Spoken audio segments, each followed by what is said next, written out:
So one of my great regrets when taking books from my father's library is that he had like 2 or 3 bookshelves, I think, on UFOs and paranormal stuff, and he was really interested in that. And I didn't really take any of that. I took 2 books that I thought were relevant. This one, which I thought was on UFOs, but it actually, as best I can tell, presents itself at least as a more mainstream scientific work. And then this one on paranormal phenomena. And everything else I left. And part of my regret is that I've realized a lot of these books are probably worth something.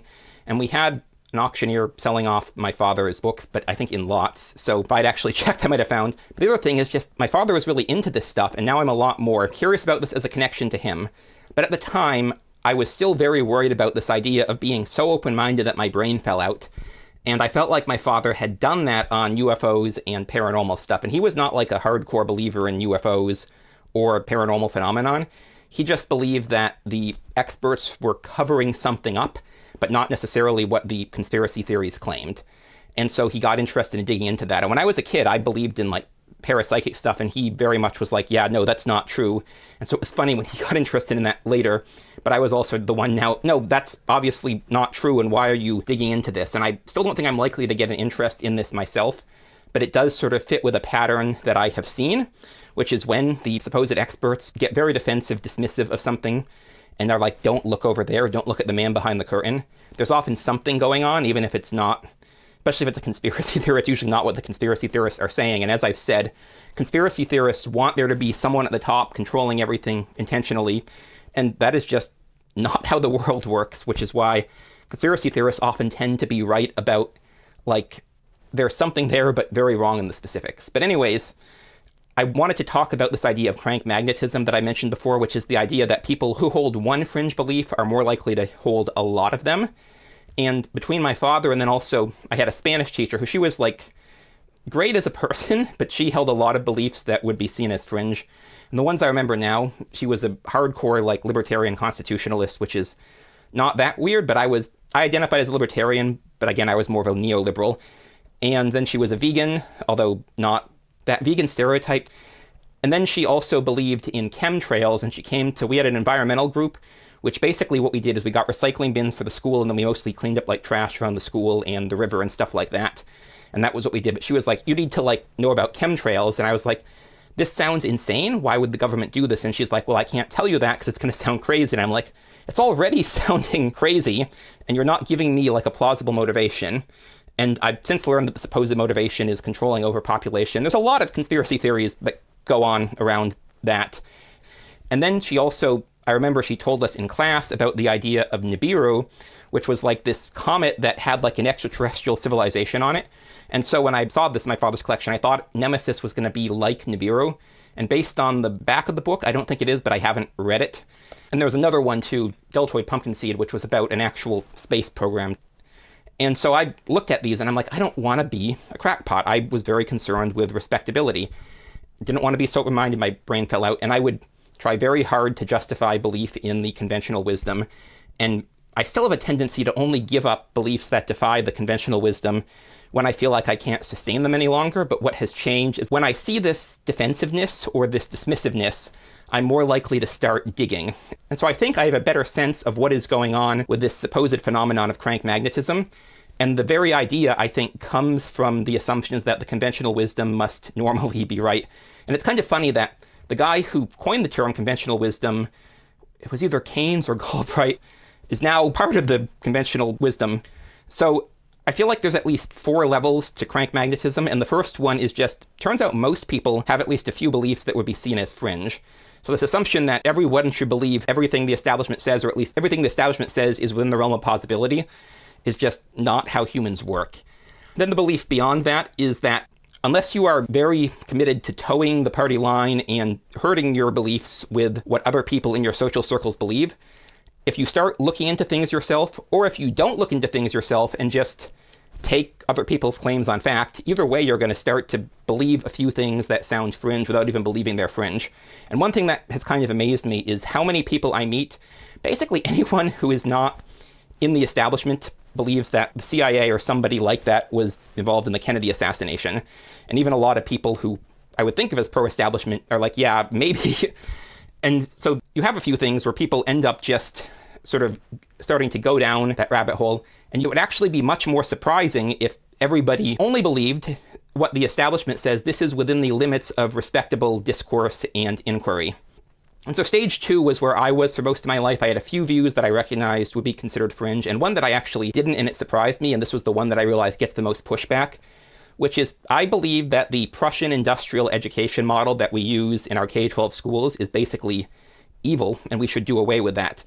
And because most Americans have faith in their own public schools, and the school system, they believe it works. And then on top of that, apparently this has become like a right-left culture-coded issue, because when I was growing up, it was like Christian conservatives and like weirdo hippies would homeschool their kids, but now it's come to be seen that homeschooling is like a conservative coded thing, which again, I'm pro homeschooling, but I don't want to teach my kids creationism. I just don't want my kids to go through what the K-12 education system does, and I think I can teach them a lot faster, especially if they're my kids, than what the public school system, how that teaches, because that doesn't really teach most people anything, and I'll have videos on that, but that was probably my most fringe view for most of my adult life. And then I mentioned in previous videos, I learned about the fraud that the federal government had committed, putting its thumb on the scale in terms of dietary research, and that directly affected me because I trusted it, tried to eat healthier by eating starch as opposed to animal products, and got way fatter. And so then I started saying, okay, I'm having some questions here. And then there was COVID. And in 2021, that article in the Bulletin of Atomic Scientists, where I learned, because one of the reasons I dismissed the lab leak idea completely, because everyone told me this has never happened before. There's been no lab leak like this.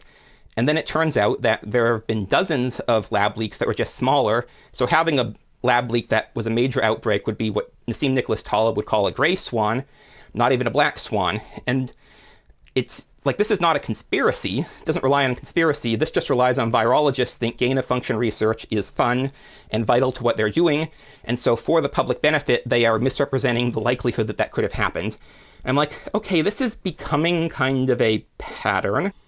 And so then I think stage 3 becomes you start to see whenever you hear something never happens or it couldn't be true, and you see their defensiveness or dismissiveness on the part of defenders of the establishment, I start to think, okay, there might be something there I should look at, which is where my father was with respect to UFOs and like parapsychology phenomena.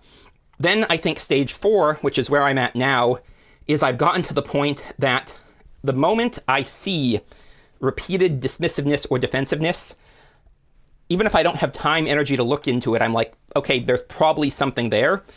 And my default is still trusting the establishment. And you might say, well, if you had so many reasons to distrust them, right, why would you keep doing that? And it's because I think there's a number of books I want to read on like propaganda and like ideology, and I'll have more to say when I've read those.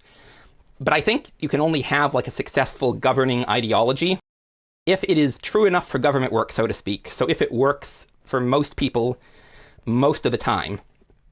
And there's a lot of things that we take for granted, like day to day, that people generally aren't challenging, and you don't see the kind of defensiveness or dismissiveness from the defenders.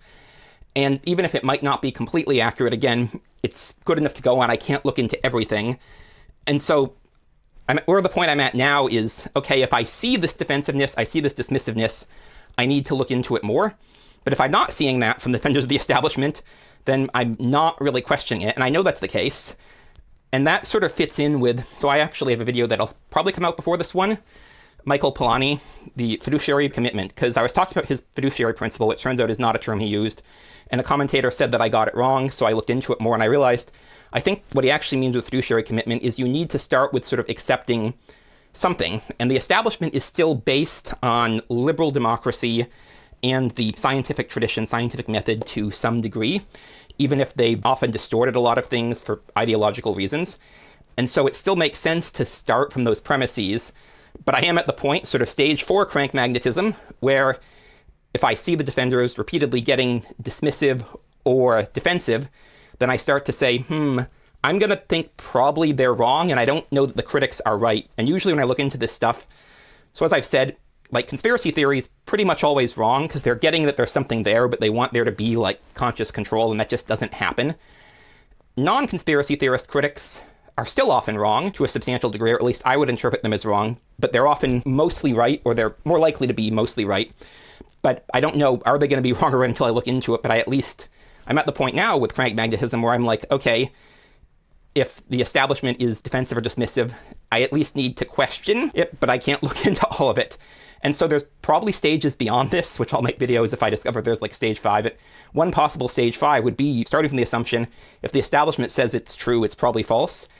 I don't think that would work functionally. And so in looking into whether I got the fiduciary principle wrong, I realized there was a separate idea Michael Polanyi talked about of the fiduciary program.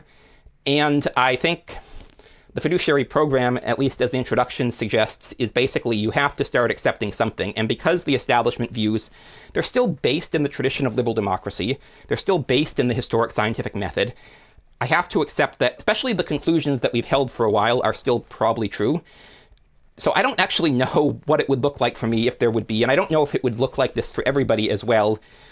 Because again, I think conspiracy theories are probably, actual conspiracy theories are a lot more common.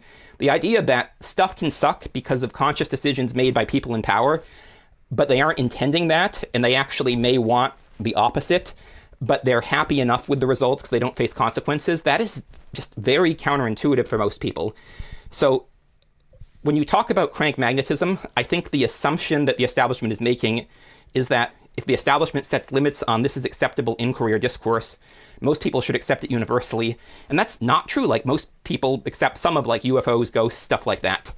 So yeah, I wanted to talk about this idea, how you end up with like fringe views and sort of the process for me, as well as this idea of, I think the assumptions of crank magnetism are basically sort of a self-defensive thing from the establishment, because it makes sense once you start using different frameworks, you're going to question more and more. And so as I said, initially sort of step 1 and step 2, I was not questioning the establishment framework. Step 3, I should look into it, but I'm still going to trust the establishment until I verified that it seems to be wrong. And then stage 4 is, if I see this defensiveness or dismissiveness, I'm going to assume the establishment is probably wrong. But if it's an actual conspiracy theory, it's almost certainly also wrong, at least in terms of what it's actually happening. And if it is not a conspiracy theory, but it's still fringe, there is a decent chance that it's wrong. It's more likely to be right than the establishment being right now, so that's where I am now, and there might be more stages. But anyways, thanks for watching. I'm Magpie, and I'll see y'all in the next one.